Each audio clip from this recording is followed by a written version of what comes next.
Hello everyone! Magandang araw sa inyong lahat. Nandito na naman pong muli ang inyong nag-iisang Mama Mia para para sa panibagong kwento na ating ibabahagi sa inyo ngayong araw na ito. And syempre, nais kong mag-ask ng apology. Apology na naman. Palagi lang tayo nag-a-apologize.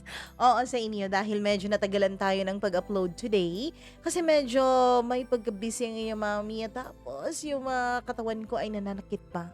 Mahina na ang katawang lupa ng inyong Mama Mia. So, may mga pagkakataon na ganito, parang napapagod ka, na ano kang mag-record, pero kailangan. So, late lang ang ating upload. Anyways, hello sa lahat ng mga nandito pa rin at nakikinig at sumusuporta pa rin sa ating channel. Maraming maraming thank you at nandito ka pa rin, hindi mo pa rin ako iniiwan sa ere. Sana all hindi nang iiwan. Sana all. Sana all mga Ray Parks, gano'n, oo, engaged na, no? Si Ray Parks at si Zainab Harake, naku naman, sana all. Sana lahat ng mga matitinong babae, o ayan na, matino talaga ang ano ko, mga matitinong babae makakita ng Ray Parks sa kanilang buhay. At sana yung mga hindi matitinong mga tao, sana ma-realize na nila yung kanilang mga pagkakamali. Charot lang. Anyways, ating basahin ang inyong mga pa-shoutout syempre bago tayo pumunta sa kwento natin ngayong araw. Hello kay Joanne Bellosilio, Mary Fe Bautista, magandang araw sa iyo. Hello daw kay Cecilia Clarabal. Ayun, galing kay Ibed ng buhay mo. Oh, Ibed. Chazzy Chai, Alona, maraming salamat sa iyong pagkikinig. Marilyn Aguilar, thank you so much all the way from Kuwait. Hello raw sa anak niyang si Sheila K. Ralph and Audrey from San Jose Occidental, Mindoro. Hi kay Emeline Acabo. Maraming salamat, Emeline. Sana tuloy-tuloy ang pag-upload nyo ng story. Ay, nako naman. Buti na lang talaga tag-upload tayo today kahit late. Hi na rin kay Honey Lee. Maraming salamat. Hello rin na laging nakaabang sa atin all the way from South Korea. Hello din kay Kawaii Jasod Channel. Maraming salamat sa'yo. Sally, Quick Thinker, G. Mercadejas, thank you so much. Luin Tuazon sa San Ildefonso, Bulacan. Hello po sa mga sa taga San Ildefonso, Bulacan. Gerald Ribinito from Aklan, thank you so much. Gimaras Girl, maraming salamat. Leonie Hiso, sana makapag-move on din kami. Lizzie, thank you so much, Lizzie. Jaime Rodriguez, Josephine Mapalad, thank you so much. Vilma Carganilla, maraming maraming salamat, Vilma. Elsie Bicolana, thank you so much. Hello sa anak niyang sa Phase 6 Caloocan. Hi, Elsie, working there in Jeddah. Maraming salamat. Lori Anoyo, thank you, Lib Cabo. Maraming salamat, Lib, sa iyong pakikinig. Normina Kasim. Hello, happy 3rd month raw sa jowa niyang si Alimuddin Hussein. Ayan. Sana all 3rd monthsary today. Hello kay Christina, kay Ann Migs. Maraming salamat. Hello din kay Aksa Heliana all the way from Kuwait. Marites Loreta na nakikinig, namimiss na raw niyang binabanggit yung pangalan niya. Oras, sige, banggitin natin yan. O, pag inaabot ng oras, sige, banggitin natin. Hi kay Randy Bungkugan, maraming salamat. Marilu Cabusas, Jack Palalios, thank you so much sa'yo. Hello rin sa mga taga San Pedro, Laguna, lalong-lalo na kay Jeng Diaz na baliw raw sa pakikinig. Talaga ba, Jeng? Baliw talaga. Baliw na baliw sa'yo. Ganun. Lincel Bayaka, maraming salamat. Crystalline Bacornay. Hello rin kay Meljory Molato. Hello rin kay Josevina Colasio, maraming salamat. Beverly Kaamik, all the way from Kuwait. Thank you so much sa'yo. Noreen Joey Calayon, maraming salamat. Oo. Subukan natin sa next time ha, Noreen ha. Margie Parcon, salamat po. Richel Villapane, maraming salamat. Charlene Baclohan, thank you so much din sa'yo. At syempre sa lahat po ng nag-comment, maraming salamat. And as promised, uuntian natin ang shout out sa susunod na video at sa susunod na kwento naman yung iba na hindi pa natin nababasa. Pero sa ngayon, pakinggan muna natin ang kwento na mula sa puso. Charot! Mula sa puso talaga at mula sa totoong storya ng buhay. Dito lamang sa inyong paboritong programa, ang Dear Mama Mia. May mga pagkakataon na kailangan mong ibaon sa limot ang kahapon. Meron kasi talagang mga bagay na kahit papilitin ay hindi talaga pupwede habang buhay. Meron ding mga bagay na akala mo pang habang buhay, yun pala ay pansamantala lang at pinaranas lang sa iyo ng tadhana para ikaw ay bigyan ng konting kasiyahan at ng leksyon na madadala mo hanggang sa iyong pagtanda.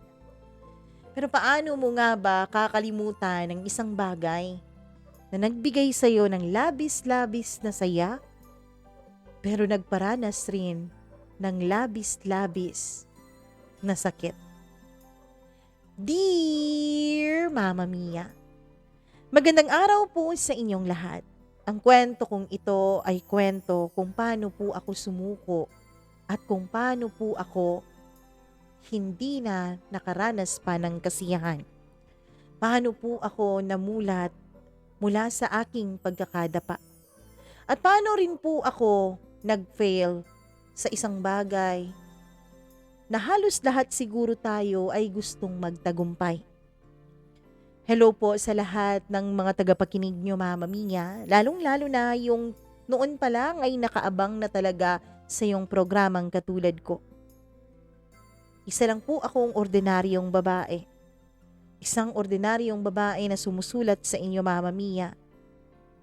Hoping na sana mabigyan ng pansin itong kwento ko at itong kwento ng buhay ko. Tawagin niyo na lamang ako sa pangalang Heart. Hindi ko na lang po ibibigay ang tunay kong pangalan dahil hindi rin po ako komportable na malaman ng aking mga kakilala o kaibigan na ito po ang aking naging karanasan. Gusto ko lang talagang i-share ang kwento ng dalawang tao. Ng dalawang taong sobrang na-attract sa isa't isa. Sobrang nagmahalan. Maraming mga karanasan at memoryang pinagdaanan. Pero ang ending, ang isa ay sumuko. Ang isa ay lumayo. Dahil ang sabi niya, hindi raw siya karapat-dapat sa isa. Mama Mia, isa po ako sa mga batang babae na magmula noon ay naniniwala talaga sa fairy tale. Naniniwala na merong happily ever after. At nung dumating po siya sa buhay ko, feeling ko, Mama Mia, siya na po ang Prince Charming ko. Feeling ko siya na ang nababasa ko sa mga nobela, ang nakikita ko sa mga pelikula. Siya na ang pangarap ko noon pa man. Feeling ko siya na po ang lalaking alam kong hihintayin ako. Ang lalaking hindi ako susukuan. Ang lalaking lagi akong iintindihin.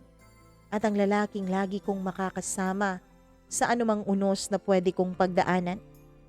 Ang lalaking mag-aantay sa akin sa harap ng altar habang ako ay nakasuot ng puting trahe de boda at naglalakad sa pasilyo ng simbahan. Pangarap namin na magkaroon ng buhay na magkasama. Pinangarap namin na sa aming kinabukasan kami pa rin ang magkasama at wala ng iba pa. Napakarami naming plano. Sa halos araw-araw ng buhay ko kasama siya, Mama Mia, palagay ko ay napaka-perpekto na ang lahat. Oo, alam kong wala talagang perpekto. Pero kontento ako na siya ang kasama ko. Wala na po akong mahihiling pa. Siya po ang sumagip sa puso ko mula sa pagkakabasag nito. Siya po ang nagpaniwala ulit sa akin na totoong may pag-ibig. Mama Mia, nasaktan na kasi ako dati. Nalinlang na po ako ng isang taong nangako sa akin ng isang panghabang buhay na pagmamahal. Pero yung pangako pala niya yun ay pinangako rin pala niya sa iba. Pinangako niya sa isa ring babae na ang akala ay ako ang panakiputas, na ang akala ay ako ang pansamantala. Pero yun pala, kaming dalawa pala ang ginawa niyang gaga. Kaya naman, Mama Mia, nung maloko po ako ng ex ko, hindi ko na po inisip na magkaroon pa ako ng panibagong lalaking mamahalin. Hindi ko na po inisip na maniniwala ulit ako sa salitang pag-ibig. Mama Mia, dahil po tinakot po ako nung naging karanasan ko sa ex ko, ay wala na po akong ibang pinagkatiwalaan sa puso ko. Napaka-guarded na po ng puso ko noon. Lahat po ng pinapakita sa akin ay pinagdududahan ko. Lahat po ng pagmamahal na sinasabi sa akin ng iba ay iniisip kong hanggang sa umpisa lamang at hindi naman nagtatagal. Kaya naman, Mama Mia, natakot ako. Natakot ako sa heights. Natakot ako na mahulog. Pero ang hindi ko alam, darating pala siya. Ang taong magpaparealize sa akin na kahit nakakatakot mahulog, kahit nakakatakot magmahal ulit, ay worth it naman kapag ikaw ay sumugal. Worth it naman na pagbigyan ulit ang pusong maramdaman ang pagmamahal mula sa ibang tao. Kasi Mama Mia, nung makilala ko siya, nung pinaramdam niya sa akin kung gaano ako kahalaga, doon ako naging matapang ulit. Na kahit takot na takot ako kung anong nasa ilalim, kahit hindi ko nakikita kung ano ang tatalunan ko, ay tumalon pa rin ako. Dahil nga mahal ko siya. Dahil nga pinaramdam niya sa akin na karapat dapat din akong mahalin. Kaya sa walang pagdududa, Mama Mia, sinugal ko ang sarili kong muli. Sinugal ko ang sarili ko sa panibago na namang karanasan, sa panibago na namang relasyon. Kahit na wala akong kasiguraduhan noon na ito ay magtatagal. Kahit na wala akong kasiguraduhan noon na ito ay panghabang buhay na. Mama Mia, alam naming dalawa. Alam naming dalawa na hindi pa kami handa para sa isang seryosong relasyon. Oo, pareho po kaming nanggaling sa isang napakasakit na breakup. Pareho po kaming niloko ng aming mga minamahal. Pareho po kaming sinaktan at pareho pong binasag ang paniniwala namin sa aming mga sarili, pati na rin sa salitang pag-ibig. Kaya naman, Mama Mia, na pagdesisyonan naming dalawa na dahan-dahanin muna namin ang lahat. Huwag munang magmadali. Kaya dumaan muna kami sa isang no-label relationship. Kumbaga, special friends. Yan ang tawag ko doon. Kasi parang kami, pero hindi naman kami. Magkaibigan, pero mas malalim pa ang samahan. At the end of the day, Mama Mia, at the end of every day na kasama ko siya, nararamdaman ko palagi ang gratefulness at ang kakontentuhan sa sarili ko. Kahit na wala naman masyadong label ang relasyon namin, alam kong mahal ako. Alam kong minamahal ako ng isang taong pinadala sa akin ng Diyos para sagipin ako. Para sagipin ako sa mga masasakit na gabi at araw na pinagdadaanan ko. Para yakapin kung sino talaga ako. Mama Mia, kahit na hindi naman po perpekto ang relasyon namin dahil wala naman talaga itong label, ay walang makakapantay po sa kaligayahang nararamdaman ko noong mga panahon na kasama ko siya.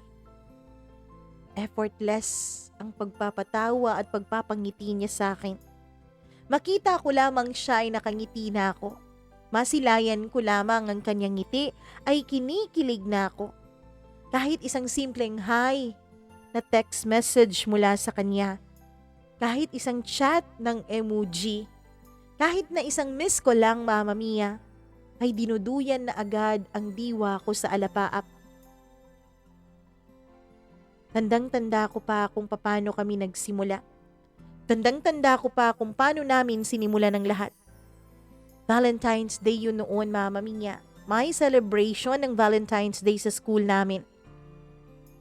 Hindi ko alam na totoo pala ang Valentine's Day. Dahil at the same day, Mama Mia, ay pinana po ni Cupido ang puso ko. Nung nakita ko siya. Nung nagtama ang mga mata naming dalawa ng hindi sinasadya. Mama Mia, tinawanan ko pa siya noon dahil yung friends niya ay may nakasulat o may sinulat na something funny. Kaya naman nakuha niya ang atensyon ko. Nagalit siya sa akin that time. Pero wala pa naman kaming pakialam noon sa isa't isa. Hindi pa naman importante para sa amin ang isa't isa noon. Hanggang sa lumipas ang mga araw. Nakita niya ang pangalan ko na kasama sa mga honors list o honor rules ng aming batch. Tapos ang sabi niya raw sa sarili niya, Mama Mia, matalino pala siya. Until dumating ang isang araw bago ang recognition program namin sa school. Doon, Mama Mia, ay nakakita ako ng isang friend request sa Facebook ko. And of course, dahil familiar naman siya sa akin noon at familiar talaga ang mukha niya, inaccept ko naman ang friend request niya kahit na hindi naman talaga kami magkaibigang dalawa. Doon na nagsimula ang aming communication. Wala lang yun para sa akin, Mama Mia. Dahil marami naman akong mga kaibigan. Yung iba nga kaibigan ko lang sa Facebook. Yung iba kaibigan ko rin sa personal. At marami rin akong kaibigan na katulad niya ay mga lalaki. Mama Mia, lumipas ang mga araw. Naramdaman ko na lamang na grabe siya kung mag-effort sa akin.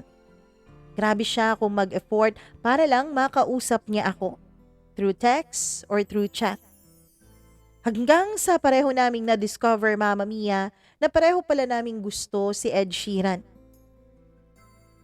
Kaya naman may mga pagkakataon na nagvi-video call kaming dalawa habang nakatugtog sa background namin ang kanta ni Ed Sheeran. Mama Mia, yun ang lagi naming pinapakinggan. Kahit na hindi kami nag-uusap sa video call, nakaplay lang siya ng mga kanta ni Ed Sheeran, ay pareho kaming kumakanta at sumasabay sa awiting yun. At isa po sa mga nagustuhan ko sa kanya ay ang kanyang napakagandang boses. Maganda po ang boses niya kaya nire-request ko sa kanya na kantahan niya ako. Lagi niya akong kinakantahan. Perfect by Ed Sheeran. Photograph at kung ano-ano pa. And yes, Mama Mia, pati mga favorite song ko na kahit hindi kanta ni Ed Sheeran ay pinapakanta ko sa kanya. Lahat yun, memories na nakabaon sa puso ko. Dahil kahit simple lang yun, ay napakabigat nun para sa akin. Kahit simple lang yun, ay napaka-special nun para dito sa puso ko. Lumipas ang mga araw, palagi pa rin kaming magka-chat at magka-video call. Hanggang sa pati sa school ay nag-uusap na rin kaming dalawa. Pakiramdam ko unti-unti ay nakikilala ko na siya. Pakiramdam ko, Mama Mia, unti-unti ay nakakapasok na ako sa kanyang mundo. Hanggang sa naramdaman ko na lamang na para bang hindi na kumpleto ang araw ko kung hindi ko napapakinggan ang boses niya. Na para bang hindi na kumpleto ang araw ko kung hindi ko nakikita ang mga ngiti niya. Naramdaman ko na lang na siya na po ang bumubuo ng araw ko. Ngiti lang mula sa kanya. Yun na ang nakakapagbigay at nakakapag-boost ng happiness bomb ko araw-araw. Hanggang sa isang araw, ewan ko kung anong nangyari, bigla na lang kaming nag-aminan na dalawa tungkol sa aming nararamdaman sa isa't isa. And yes, isa sa pinakamasayang araw at pinakamasayang pakiramdam ay yung aminin ng tao na minamahal mo, na minamahal ka rin niya. Yung aminin niyang pareho kayo ng nararamdaman. Pero dahil hindi pa nga kami ready, Mama Mia, dahil napag-uusapan namin ang tungkol sa aming mga nakaraan na kami ay dating nasaktan, nagdesisyon kaming dalawa na panatilihing MU muna ang aming relasyon. Hindi kami, pero meron kaming mutual understanding. Pareho kaming kontento sa kung anuman ang meron sa amin. Pareho kaming kontento sa kung anuman ang aming napag-usapan. Napaka-thoughtful at napaka-sweet niya sa akin. Sobra-sobra pa sa pagiging thoughtful at sweet sa akin noon ng ex kong nanakit sa akin, ng ex kong nanloko sa akin.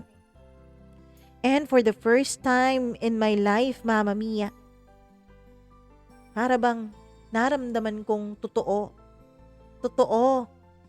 at sincere ang pagkakasabi niya ng I love you. Sinasabihan rin naman ako ng ex ko noon ng I love you pero iba yun. Ibang pakiramdam yun. Hindi ko alam kung anong bago. Hindi ko alam kung anong espesyal pero naramdaman ko talaga, Mama Mia, na may espesyal sa I love you niya.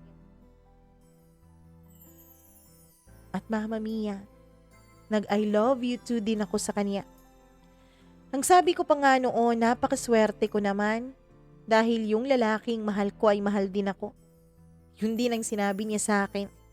Napakaswerte daw niya dahil minamahal siya ng isang babae kahit na wala siyang binibigay na assurance dito. Kahit wala siyang binibigay na commitment dito. Naaalala ko pa, Mama Mia, kung kailan kami unang nag-usap na dalawa. Nasa school kami noon. Tapos, grabe pa ang timing noon dahil sumakit talaga ang puson ko. Kasi meron akong buwan ng dalaw noon at unang araw ko pa talaga yon.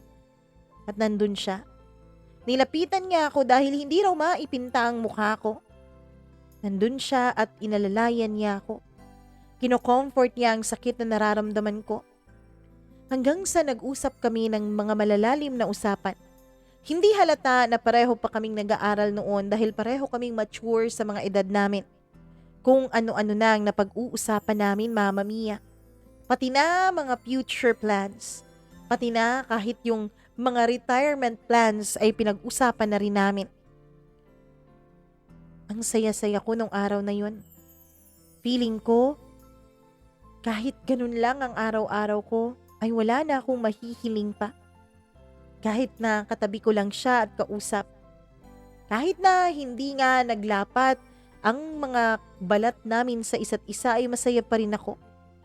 Ganun pala talaga kapag tunay kang nagmamahal sa isang tao, Mama Mia. Nakokontento ka kahit makausap mo lang siya. Nagiging masaya ka kapag sinishare niya sa'yo at ibinabahagi niya sa'yo ang kanyang mga plano. Kapag binabahagi niya sa'yo ang nasa kaibuturan ng kanyang puso. Mama Mia, for the first time, naramdaman ko talagang kontento ako. Dinamayan niya ako dahil hindi ako kumakain pa noon kasi wala akong gana, ay hindi na lang din po siya nag-lunch. For 5 hours dahil wala kaming klase noon ay nag-usap lang kami. Parang walang ibang tao sa mundo.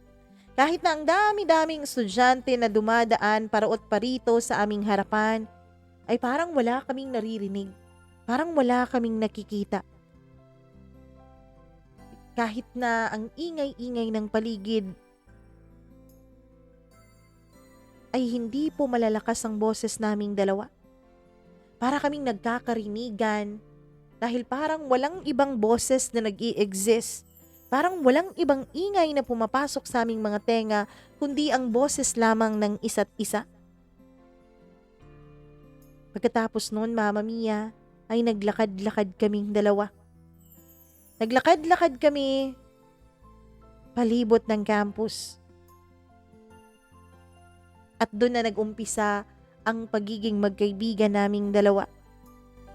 Kapag hindi po maganda ang pakiramdam ko, kapag may problema ako, isang ngiti lamang niya ay parang napapawi na lahat ng mabibigat sa dibdib ko.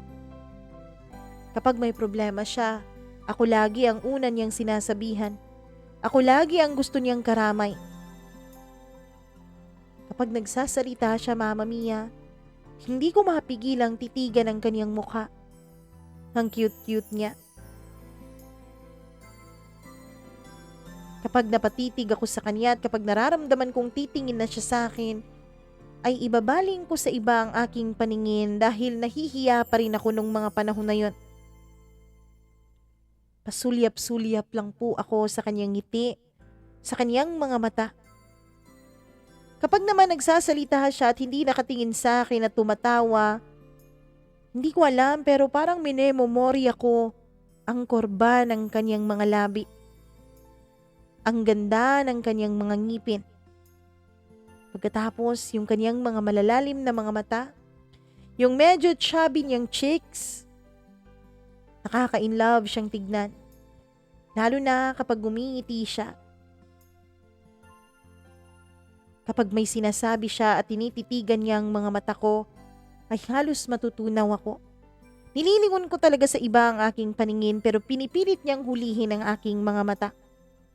Hanggang sa lumipas ang maraming araw na lagi kaming magkasama.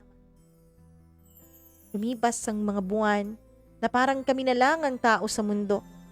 Mas lalo akong na-inspire na mag-aral. Mas lalo akong na-inspire na gawin ang mga projects at assignments ko.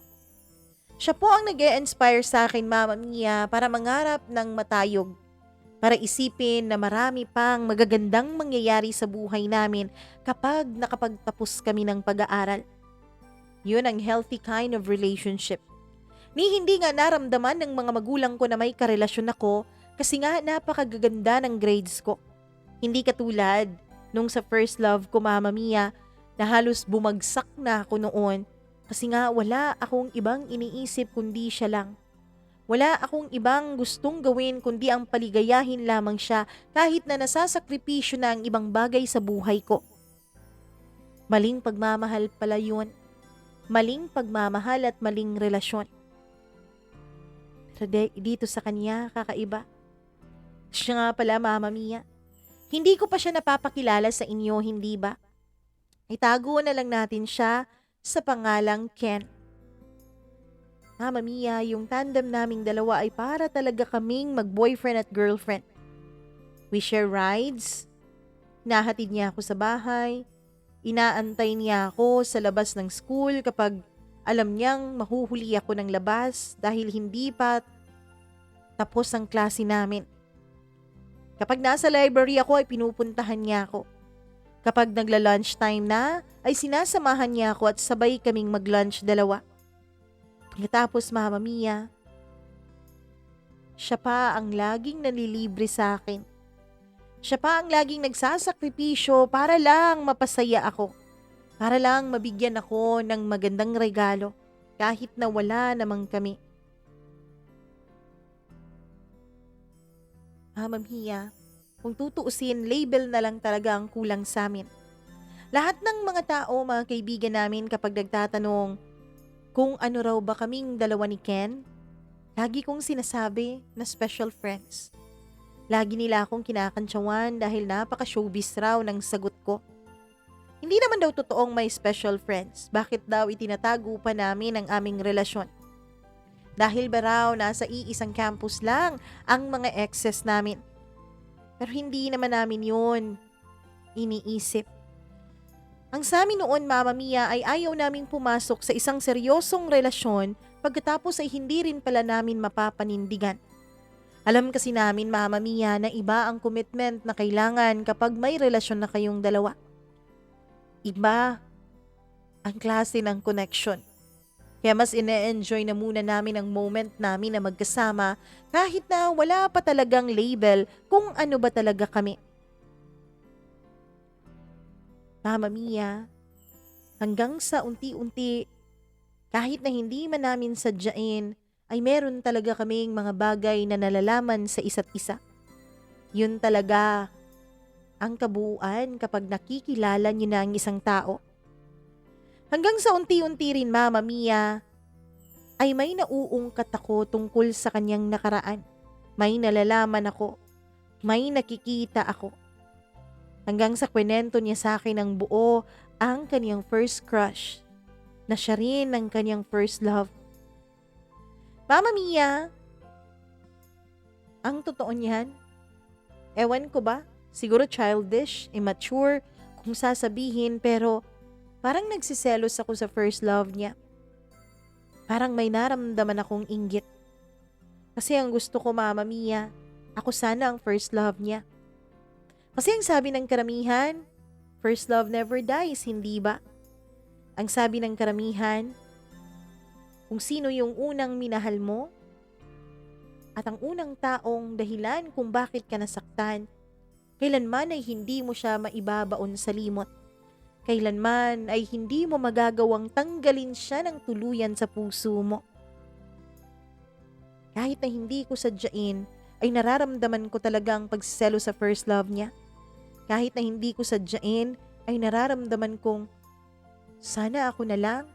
Sana ako na lang ang naging first love.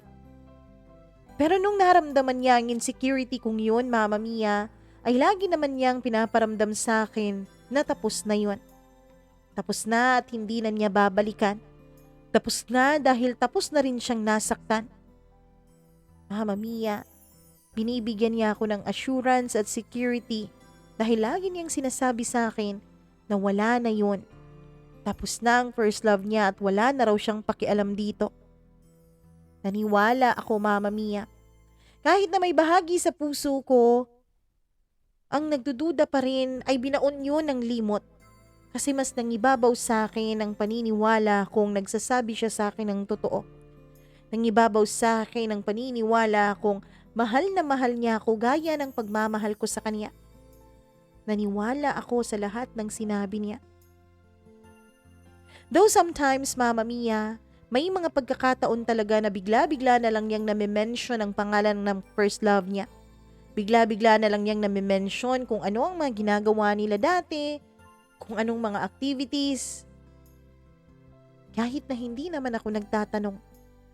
Oo, may mga pagkakataon talagang pinagseselosan ko yun kahit na alam kong wala naman akong karapatan kasi wala naman kaming relasyon. Pero Mama Mia, kapag naramdaman na niya na medyo nagbabago na ang mood ko at nararamdaman na niya na medyo nasasaktan na ako sa pagbe-mention niya ng biglaan sa kanyang first love, ay bumabawi naman siya. Hinahawakan niya ang kamay ko, hinahalikan niya yon at lagi niyang sinasabi na dati pa yon. Ngayon ikaw na ang laman nito. Habang dinadala niya sa kanyang puso ang aking kamay. Kahit na may mga tanong sa isip ko na nagsasabi, bakit kaya all of a sudden ay na-mention niya ang kanyang first love? Pero again, binaon ko yun sa limot, Mama Mia, kasi nga mahal ko siya. At alam kong mahal din niya ako. Mahal na mahal din niya ako, gaya ng pagmamahal ko sa kanya. Masayang masaya kaming dalawa, Mama Mia. Lagi kaming nagbabahagian ng aming mga plano. Kung ano ang gusto naming mangyari sa aming future careers and all those, Mama Mia, suportado po namin ang isa't isa. Kahit na magkaiba kami ng pangarap, kahit na magkaiba kami ng propesyon na gustong tahakin. Siya, napaka-suportado niya. Napaka-supportive niya sa akin. Lahat ng gusto kong gawin, lagi niyang sinasabi, alam niyang mag-e-excel ako. Ako, Mama Mia, wala po kasi akong confidence. Kahit na kung titignan ako sa labas ay napaka-confident kong babae, ang totoo niyan, Mama Mia, ay ang dami-dami ko pong insecurities. Lagi ko pong dinadown ng sarili ko. Kasi nga, ang dami-dami ding mga judgmental na mga tao. Lalong-lalo na sa pamilya ko. Lalong-lalo na sa mga relatives ko. Mama Mia, pamilya po kasi kami ng mga achievers sa school. Sa lahat po ng mga kapatid ko, mga pinsan ko, ako po ang pinaka-least ang achievement pagdating sa school. Kaya naman, ako ang kulelat kumbaga. Pero andyan siya lagi. Lagi niya akong chini-cheer up. Lagi niya akong sinusuportahan. Siya lagi ang nagre-remind sa akin, Mama Mia, na kaya ko. Siya lagi ang nagsasabi sa akin na matalino ako, na magaling ako, na wala nang mas gagaling pa sa akin. Kahit na ang dami-daming mga panghuhusga na naririnig ko mula sa mga sarili kong pamilya, ay natatabunan yon ng isang encouragement lang mula sa kanya, mula kay Ken. Mama Mia, lagi niyang sinasabi na ang dami-daming tao raw na bilib sa akin dahil matalino daw ako. Dahil magaling daw ako. Siya lagi ang dahilan kung bakit hindi na ako nahihiya lalo na sa paaralan kapag sinasali ako ng mga guro namin sa mga patimpalak. Pero Mama Mia, ako rin naman ay proud na proud na proud sa kanya. Kasi lagi siyang nandyan para sa akin. Kapag tinatamad akong mag-aral, kapag ayokong mag-review, kapag inaatake ako ng anxiety ko, ay lagi lang siya sa tabi ko at hinahawakan ng kamay ko. Kapag nararamdaman niyang kumakalma na ako, ay binubuksan niya ang mga notes ko at sabay kaming dalawang nagre-review. Nakita ko, Mama Mia, kung gaano siya karesponsableng tao. Nakita ko sa kanya ang lahat ng mga qualities na hinahanap ko para sa isang taong makakasama ko habang buhay. Proud na proud ako sa kanya, Mama Mia. Kasi hindi siya katulad ng ibang mga lalaki. Na iba, barkada lang ang iniisip. Na ang iba, yung kasiyahan lang nila, bisyo lang nila ang laging inuuna. Pero siya, lagi siyang nandyan. Lalo na kapag kailangan. Alam ko, Mama Mia, hindi ko mararating ang isa sa pinakamataas na grades at achievement na nakuha ko kung hindi siya dumating sa buhay ko. Kung hindi siya ang naging #1 cheerleader ko. Kung pwede pa lang, Mama Mia, na siya ang isasama ko sa ibabaw ng entablado habang tinatanggap ko ang mga medalya at mga sertipiko bilang parangal sa aking kagalingan sa school. Siya na sana ang inakyat ko doon. Pero hindi po pwede. Magiging malaking issue yun kaya naman parents ko ang sinama ko. Kung pwede lang sana, Mama Mia, na noong graduate ako, noong pinag-speech ako sa harap ng entablado, kung pwede lang siya ang pasalamatan ko at ang Panginoon at wala nang iba. Kung pwede lang i-special mention ko siya, ginawa ko na. Kaya lang, hindi po pwede. Hindi po pwede, Mama Mia. Kasi ang totoo niyan, kasabay ng pagtatapos ng aming pag-aaral ay kailangan na rin naming matapos. Kailangan na rin naming tapusin kung ano man ang namamagitan sa aming dalawa. Kasi siya rin naman ang bumitaw. Siya rin naman ang nagdesisyon na tigilan na ang aming special friendship dalawa. Kasi Mama Mia, siya rin kasi ang unang lumingon sa nakaraan. Siya rin kasi ang unang bumitaw sa aking kamay kahit na siya ang unang humawak nito. Kahit siya ang unang nag-angat ng kamay ko, ay siya rin ang nang-iwan sa mga kamay ko sa ere. Kasi alam mo kung anong nangyari? Hindi na ituloy kung ano man ang mga balak namin tungkol sa aming relasyon. Kasi may bumalik. May nagbabalik sa buhay niya. Isang taong kailanman ay hindi ko mapapalitan. Walang iba kundi ang first love niya. Sabi niya sa akin, pinilit naman daw niya, Mama Mia. Pinilit naman daw niya na piliin ako. Pinilit naman daw niya na wag nang ibalik ang nakaraan at wag nang buksan pa ang bahagi ng puso niya kung saan ito nakatago pero hindi pa rin niya nagawa. Kasi yung ex pa rin niya ang nasa puso niya. At ako, Mama Mia, wala po akong ibang magagawa kundi ang umiyak na lamang. Kasi wala din naman akong karapatan. Umiiyak ako habang inaalala lahat ng aming mga pinagdaanan. Lahat ng aming mga special memories, special moments na pinagsaluhan naming dalawa, lahat yun ay kusang bumabalik nung nagpapaalam na siya. Hindi ko po napigilan ang sarili kong umiyak. Pero kahit na kailangan niyang tapusin ang lahat sa aming dalawa, ay nagpapasalamat pa rin ako sa lahat-lahat ng naitulong niya sa buhay ko. Kahit na ako ay isang naging parang tulay lamang para ma-realize niya kung gaano niya pala kamahal ang kanyang nakaraan. Kung gaano pala niya pinapahalagahan ang kanyang first love. Kahit na naging instrumento lang ako para malaman nilang dalawa kung gaano nila kamahal ang isa't isa, ay ayos lang. Wala pa rin akong galit sa puso ko, Mama Mia. Pag iniisip ko na lang, sana maging okay siya palagi. Sana rin Inaalagaan niya ang sarili niya. Meron kasi siyang asthma, Mama Mia. At kapag natutuyuan siya ng pawis o di kaya'y naliligo siya pagkatapos naglo-long drive na agad-agad gamit ang kanyang motor ay inuubo siya at inaatake ng asthma. Sana wag na niya yung gawin. Sinabihan ko na lang siya, Mama Mia, na mag-ingat siya. Wala akong hard feelings sa kanya. Sabi ko sa kanya dapat ako ang mag-sorry sa kanya dahil ang sabi niya, matagal na pala niyang na-realize, Mama Mia, na mas mahal niya talaga yung ex niya. Na hindi niya raw talaga yun makakalimutan, kaya lang hindi muna niya ako binibitawan hanggat hindi siya nakakasiguro na makakalipad ako. Hanggat hindi siya nakakasiguro na magiging maayos ako. Oo, Mama Mia, nagsakripisyo din siya para sa akin. Isinakripisyo niya ang oras na dapat ay nagkasama na silang dalawa ng kanyang ex-girlfriend. Dahil ang sabi niya kailangan ko pa raw siya. Natatakot daw siya, Mama Mia, na kapag binitawan niya ako agad-agad nung mga panahon na yon, ay baka masira ako, baka mawasak ako at baka hindi ko matapos ang pag-aaral ko. Napakabait niya. Kahit na ang tagal na pala niyang na-realize na hindi talaga ako ang nasa puso niya, ay iniisip niya pa rin ang kapakanan ko. Pinili niya pa rin samahan ako.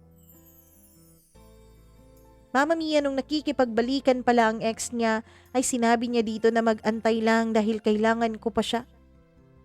Hindi raw niya ako basta-bastang mabitawan dahil ayaw niyang maging dahilan kung bakit masisira ulit ako. Kung bakit hahayaan kong muli na malugmok ang sarili ko. Nung malaman ko yun, Mama Mia, ay naiyak ako. Kasi kahit hindi niya ako mahal sa paraang gusto ko, kahit hindi niya ako mahal sa pagmamahal na nararamdaman ko sa kanya, ay alam kong minahal niya pa rin ako. Pinahalagahan pa rin niya ako. Hindi pa rin niya ako iniiwan. Kahit na posibleng iwanan siya ng kanyang first love. Kahit na posibleng hindi na siya balikan nito dahil mas pinili niyang unahin ako, ay hindi niya ako iniiwan. At nung nalaman nga niya, Mama Mia, na magtatapos ako, na meron pang parangal, ay proud na proud siya sa akin. Pagkatapos po ng aming last practice para sa graduation rites, ay nilapitan niya ako. Inaya niya akong kumain sa labas. At nung habang kumakain kami ay napapansin ko ang magkahalong saya at lungkot sa kaniyang mga mata. Di ko alam kung paano yun ipapaliwanag, basta yun ang nararamdaman ko. Hanggang sa hinawakan niya ang kamay ko. Heart? Kinakabahan pa ako noon, Mama Mia, dahil ang akala ko ay eto na. Eto na ang pinakahinihintay kong pagkakataon. Pero nang nakita kong nangingilid ang mga luha sa kanyang mga mata, parang nararamdaman ko na kung ano ang gusto niyang sabihin. Heart, kailangan ko nang umalis. Umalis? Bakit? Saan ka pupunta? Maang-maangan ko pang tanong kahit na nararamdaman ko na ang gusto niyang iparating sa akin. Heart, ngayong nakakasigurado na ako na makakalipad ka. Ngayong nakakasigurado na ako na hindi ka na masisira. Ayos lang ba sa'yo kung bumitaw na ako? Ano? Anong ibig mong sabihin? Akala ko ba magiging handa na tayo para sa isa't isa? Akala ko ba magiging handa na tayong dalawa para ipaglaban kung anong meron tayo? Para subukan kung anong nag-aantay sa atin sa dulo? Hindi na kita masasamahan, Heart. Pasensya na. Kasi siya pa rin eh. Siya pa rin ang laman nito. Doon na ako nag-breakdown, Mama Mia. Hindi ko na napigilan ang pagbuhos ng luha sa aking mga mata. Minahal kita, Heart. Pero mas mahal ko siya. Sinigurado ko lang talaga na magiging maayos ka. Sana hindi ako ang maging dahilan para mawalan ka na naman ng paniniwala sa pag-ibig. Merong para sa iyo, heart. Magantay ka lang. Merong para sa iyo dahil mabuti kang tao. Mabuti ang puso mo at mabuti kang babae. Meron at merong darating sa iyo. Ayoko kitang lukuhin. Ayoko ring lukuhin ang sarili ko. Hindi ko alam kung inaantay pa niya ako. Pero sabi ko sa kanya, uunahin muna kita. Sabi ko sa kanya, sisiguraduhin ko munang maayos ka bago ko bitawan ang iyong mga kamay. Sisiguraduhin ko munang nakabukas ang iyong mga mata para sa mga karanasan na pwede mo pang pagdaanan kahit na wala na ako sa tabi mo. Sunod-sunod na ang pamamaalam niya sa akin noon, Mama Mia. Ang dami-dami na niyang sinasabi pero ang puso ko ay walang maintindihan. Isa lang ang malinaw sa akin noon. Isa lang ang malinaw. At wala yung iba kundi ang sakit na aking naramdaman dahil hindi rin ako ang pinili sa huli. Hindi pa rin ako ang mahal. Pagkatapos noon, Mama Mia, pagkatapos naming mag-usap ay inihatid pa niya ako sa bahay namin. Niyakap pa niya ako at hinalikan pa niya ang noo ko. Sorry. I'm really, really sorry. Pinapasok pa niya ako sa loob bago siya tumalikod. Pero nung nakatalikod na siya, ay binuksan ko ulit ang gate at tinignan ko siya habang unti-unting nawawala ang kanyang figura sa aking mga mata. Gustong-gusto ko siyang habulin. Gustong-gusto ko siyang yakapin. Gustong-gusto kong lumuhod sa harapan niya at magmakaawa na huwag siyang umalis. Na ako na lang ang piliin niya at huwag niya akong iiwan. Pero alam kong wala ring mangyayari, Mama Mia. Alam kong kahit gawin ko yun, kung hindi man niya ako iiwan, alam kong hindi rin siya tuluyang magiging masaya sa piling ko. At dahil sobra ko siyang mahal, pinakawalan ko siya, Mama Mia, dahil gusto kong maging masaya siya. Kinabukasan ay graduation day namin. Imbes na magiging masaya ako, nakangiti ako habang lumuluha ang aking mga mata. Ang akala ng mga pinsan ko, ng mga kapatid ko, ng mga magulang ko at ng mga guro at mga kaklase ko ay tears of joy yun dahil mataas ang grado ko at mataas ang honor ko na nakuha noong graduate kami. Nagkaroon ng celebration sa bahay namin. Masayang masaya ang lahat. Nagiinuman, nagkakantahan habang ako ay nakatingin lamang sa kanila. Habang ako ay inaalala ang mga pinagdaanan naming dalawa ni Ken. Habang ako ay tinatanong sa sarili ko, kung ito nga ba ang tunay na definition ng success?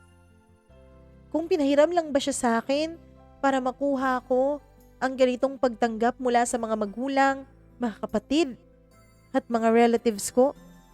Kasi Mama Mia, mula nung makilala ko si Ken, mula nung naging inspirasyon ko siya ay naging maganda na talaga ang grades ko. Naging maganda na ang papuri sa akin ng school. Lahat-lahat. Kaya naging maganda rin ang pakikitungo sa akin ng pamilya ko, lalong-lalo na ng mga relatives ko. Akala kasi nila noon, Mama Mia, ako talagang kulelat sa aming magpipinsan. Pero nung naging magna cum laude ako, naging mabait silang lahat sa akin. Naisip nilang kapamilya pala talaga nila ako. Hindi ko alam, Mama Mia, kung naging instrumento lang ba si Ken sa buhay ko para tuluyan akong matanggap ng mga relatives ko? O ako ba talaga ang naging instrumento para tuluyan niyang ma-realize kung ano talaga ang nilalaman ng puso niya? Na dapat pala siyang magpatawad kahit na nagkasala minsan sa kanya ang kanyang mahal. Niloko kasi siya nung first love niya, Mama Mia. Nagkaroon ito ng ibang boyfriend. Kaya galit na galit si Ken noon. Kaya ayaw niyang magpatawad, kaya ayaw niyang maniwala ulit sa pag-ibig. Ako ba ang naging instrument para magkabalikan silang dalawa? Kahit na ganoon, Mama Mia, kahit na anumang nangyari sa aming dalawa ni Ken, isa lang po ang nasisigurado ko. Kahit na walang kami, kahit na hindi naging kami, ay siguradong sigurado akong mahal na mahal ko siya. Siguradong sigurado ako na kahit hindi na pwede kaming dalawa, ay mahal ko pa rin siya. Nung umalis siya, Mama Mia, pakiramdam ko ay may binitbit siyang bahagi ng pagkatao ko.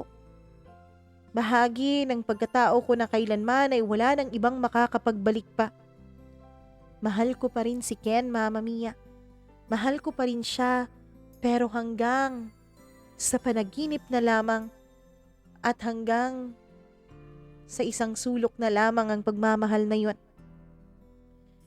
Kahit na nasasaktan ako, lagi kong iniisip ang sinasabi ni Ken. Hindi ako dapat magpakalugmok. Dapat isipin ko at piliin ko ang sarili ko sa araw-araw. Dahil meron at meron daw magmamahal sa akin. Mama Mia, nag-aral ulit ako at nag-masters ako. Pagkatapos ay kumuha ako ng magandang trabaho. Nagkaroon ako ng magandang sweldo, nakakamit ko lahat mga material na bagay na gusto ko.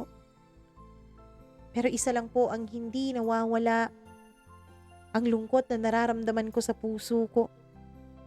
Akala ko noon, Mama Mia, ay para sa isang mga movie plot lang ang sinasabi nilang, oo nga, nasa iyo ang lahat pero hindi ka naman masaya. Totoo palang nangyayari yun sa totoong buhay. Dahil oo, nasa akin na nga lahat. Pera, mga material na bagay, latest gadget, latest fashion trend na gusto kong gayahin na gagaya ko. Mga mamahaling kape, coffee shop na pupuntahan ko.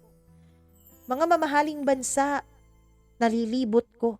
Nakakapagbakasyon, kasama ang mga pinsan, kasama ang pamilya, kasama ang mga kaibigan. Walang pagkukulang kung material na bagay. Kaya lang kapag mag-isa lang ako, Mama Mia, kapag nasa kwarto na lamang ako, ay lagi kong naiisip, ano bang kulang? Bakit hindi pa rin ako masaya? Bakit parang nararamdaman ko, hindi pa rin ako buo?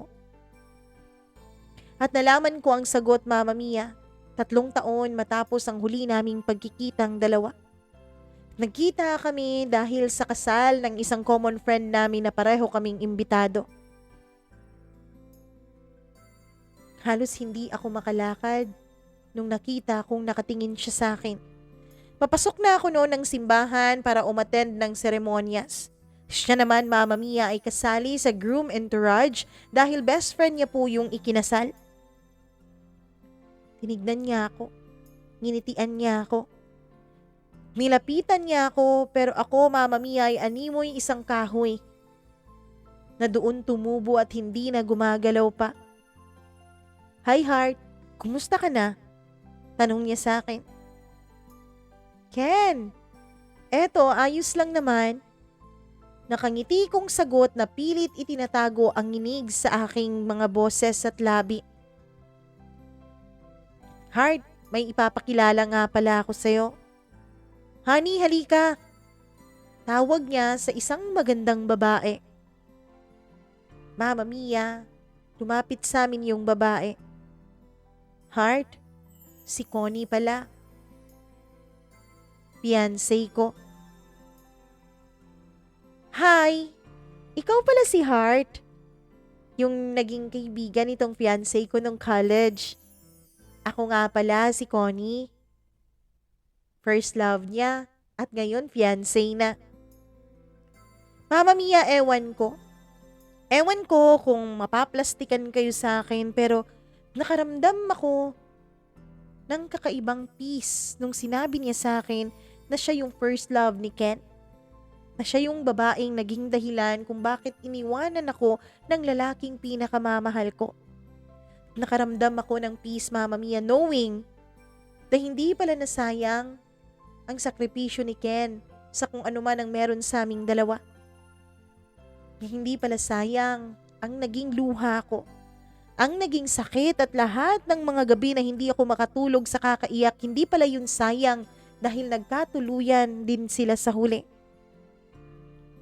Matapos ang seremonya ng kasal, Mama Mia, ay lumabas na ako at ayoko nang pumunta pa doon sa reception. Pero bago ako makalabas, ay tinawag ako ni Connie. Busy pa kasi noon si Ken dahil sa picture taking sa loob ng simbahan.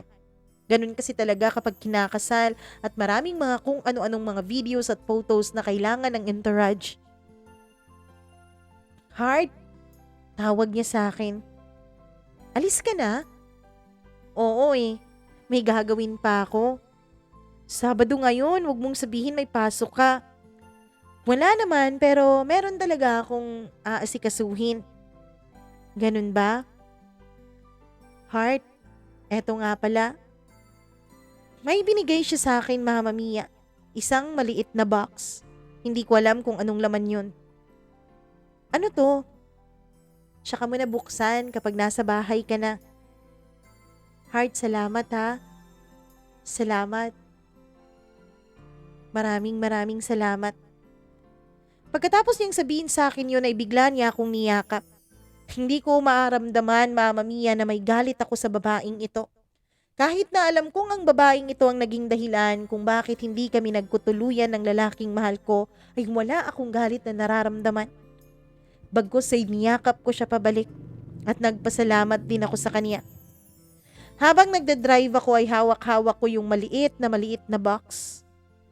Hindi ko alam kung anong laman nun. Pumunta muna ako sa trabaho at inasikaso ko muna ang mga deadlines ko bago ako bumalik sa bahay. Pagkabalik ko sa bahay ay hindi ko na naalala ang box na yon. Naiwan kasi yon sa loob ng kotse. Nakatulog na ako't lahat. Pero Mama Mia, magmamadaling araw na nung maramdaman ko na nauuhaw ako kaya nagising ako. Ewan ko ba, pero bigla ko na lang naalala yung box na yon. Kaya matapos kong kumuha ng tubig ay lumabas ako sa may garahe at tinignan ko kung ano ang laman ng box. Nasa loob ako ng kotse noon, Mama Mia. Nanginginig ang mga kamay ko habang binubuksan ang box na yon. At Mama Mia, nakita ako sa box na yon ang isang kwintas na may locket. Nung buksan ko ang locket na yon, Mama Mia, ay nakita ko ang larawan naming dalawa ni Ken. Tinanggal ko ang larawan na yon na napakaliit na lang talaga. Pagkabasa ko sa may likuran, ay may nakalagay, Mama Mia. My soulmate, my best friend. Mama Mia, naiyak ako ng naiyak noon. Hindi ko alam kung anong ibig sabihin noon pero naiyak talaga ako. Wala akong naramdamang lungkot, wala akong naramdamang sakit pero basta naiyak na lang ako. Pagbalik ko sa kwarto ay umiyak pa rin ako ng umiyak hanggang makatulog ulit ako. Pagkagising ko nung nag-check ako ng mga messages ko dahil Sunday naman noon at lazy day, ay nakita kong nag-add sa akin si Connie sa Facebook. Ayoko sana siyang i-accept pero wala naman akong hard feelings sa kanya kaya in-accept ko siya. Agad siyang nag-message sa akin. Binuksan mo na ba yung binigay ko? Binigay ko yun kay Ken bilang regalo sa kanya dahil alam ko ikaw ang best friend niya. Alam ko ikaw ang dahilan kung bakit ganun siyang klaseng lalaki ngayon sa akin. Kung bakit napaka-God-fearing niya, kung bakit napakabait niya ako, kung bakit mahal na mahal niya ako, at kung bakit napatawad niya ako. Maraming salamat sa iyo, Heart. Gusto sanang ibigay yan ni Ken sa iyo, kaya lang nahihiya siya, kaya ako na ang nagbigay. Mama Mia, Heart na lang din pag nireply ko sa mga messages niya at wala nang iba pa. Yun lang ang tangi naming encounter sa Facebook. Ngayon ay nakikita ko pa rin ang mga larawan nila ni Ken dahil friends pa rin naman kami ni Connie. Nakita ko rin ikinasal na sila, Mama Mia. At siguro aantayin na nila ngayong taon na ito ang kanilang magiging baby. Hindi ko alam kung anong gender dahil hindi pa nila sinasabi. Mama Mia, kahit na hindi ako nagtagumpay, napalitan ng first love ni Ken sa puso niya ay naging masaya pa rin naman ako. Naging masaya ako dahil nakasama ko si Ken. Naging masaya ako dahil nakilala ko siya at naging bahagi siya ng buhay ko. Oo, hanggang ngayon wala pa rin akong kasama sa buhay. Hanggang ngayon Wala pa ring lalaking nakakapasok sa puso ko pero isa lang ang nasisigurado ko, Mama Mia. Hindi ko po isinasara ang sarili ko. Hindi ko po isinasara ang puso ko na balang araw, merong lalaking darating para sa akin. Kung wala man, magiging masaya ako na dakilang tita ng mga pamangkin ko. Hanggang dito na lamang po, Mama Mia, at maraming salamat sa lahat. Naway may natutunan kayo sa naging karanasan ng buhay ko. Naway may natutunan kayo sa mga naging nakaraan ko. Sa naging almost love story naming dalawa ni Ken. Na ang pag-ibig hindi dapat pinipilit. Meron at meron talaga na mga pagsubok na darating sa inyo. At kahit gaano pa kasakit ang ginawa ng isang tao sa inyo, at kahit gaano ka pa kagalit, huwag kang magtanim ng sama ng loob dahil ikaw lang din ang mawawasak kapag meron kang itinirang galit sa puso mo. Just be mature enough para tanggapin at ipagdasal na lang kung ano man ang kinabukasan. At isa pa, isipin mo na lahat ng taong nakikilala mo, lahat ng taong dumadaan sa puso at sa buhay mo, ay meron at merong role na gagampanan sa buhay mo. Maraming salamat, Mama Mia, sa pagbibigay mo ng pagkakataon para maibahagi ko sa programa mo itong naging kwento ng buhay namin ni Ken. Lubos na gumagalang, Heart.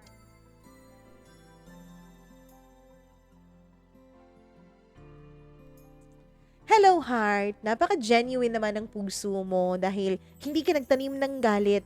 Kahit na pakiramdam mo ay sinaktan ka, pakiramdam mo ay iniwanan ka sa ere, pero napaka-genuine din naman ni Ken.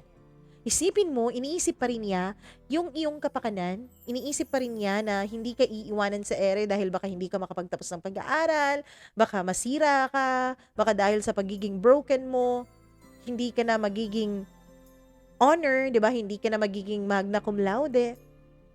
Ang saya-saya ko dahil pareho kayong mga mabubuting tao.